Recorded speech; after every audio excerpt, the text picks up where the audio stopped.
धायगुडे आता पीडीआयट्रिक डिपार्टमेंटमध्ये कार्यरत आहे. रामायणातल्या खूप व्यक्तिरेखा आपल्याला माहिती आहे, पण एक ही अशी व्यक्तिरेखा आहे जी आत्ताही आपल्याला सगळ्यांना बघायला मिळते.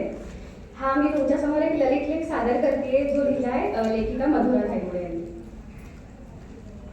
रामायणाचं आवर्तन करताना आपल्या लक्षात येतो तो रामाचा वनवास आणि निमित्त ठरणारी मंथरा. कदाचित मंथरा नसती तर रामायण घडलेच नसते. मंथरेच्या सांगण्यावरून कैकेयीला पुत्रप्रेमाचा मोह होतो आणि भरत अयोध्येच्या राजपदावर रूढ व्हावा या उद्देशाने ती रामाला 14 वर्ष वनवास घडवून आणली.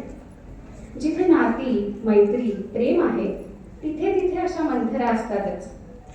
कटू अनुभवाशिवाय मधुरतेची गोडी कशी कळणार? असे अनुभव देणारी मंथरा मानवी मनावर अधिराज्य गाजवते. देवही त्यातून सुटले नाहीतच. मंथरा मानवी मनावर अधिराज्य गाजवणारी एक वृत्ती जी मोहाला आपल्या पाशात अडकून क्रोधाला आपल्या सखा बनवते आणि मनाला कमकुवत करते. कसे वागू नये हा धडा मंथरा या पात्रामुळे आपल्याला मिळतो. अशा मंथरा आपल्या अवतीभोवती रोज बघायला मिळतात. रामायणात उर्मिलेला त्यागाचे द्योतक म्हणून भावते तर मंथरा जीवनाचे वास्तव रूप दाखवते. दोघी खरं तर परस्पर विरुद्ध तरी समांतर चालणाऱ्या ठरतात.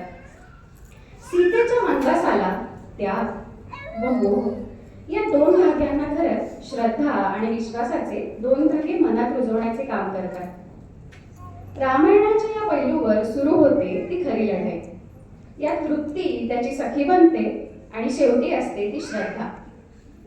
विश्वास बांधत 3 पटाच्या या आयुष्यावर हा विश्वास श्रद्धेला शेला पांघरून बळ देतो आणि जन्म होतो प्रभू श्रीरामांचा. हजारो वर्ष लोटली तरी त्यातील मंथरा आजही लक्षात राहते. कैकेयीला वत्सराचे विष पाजून स्वतः मंत्र नावाने राळी राहणारी मंथरा. रामायणाचं पहिलं बीज नकळत फोफावत जातं.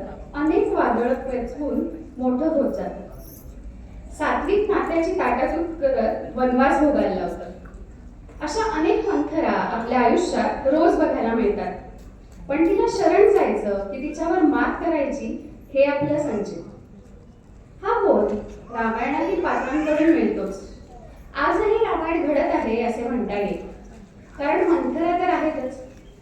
आपल्या कुटुंबात, आयुष्यात अशा मंथरांना स्थान न देणं ही जागरूक भावना जर आली तर ती मंथरा निर्माणच होणार नाही.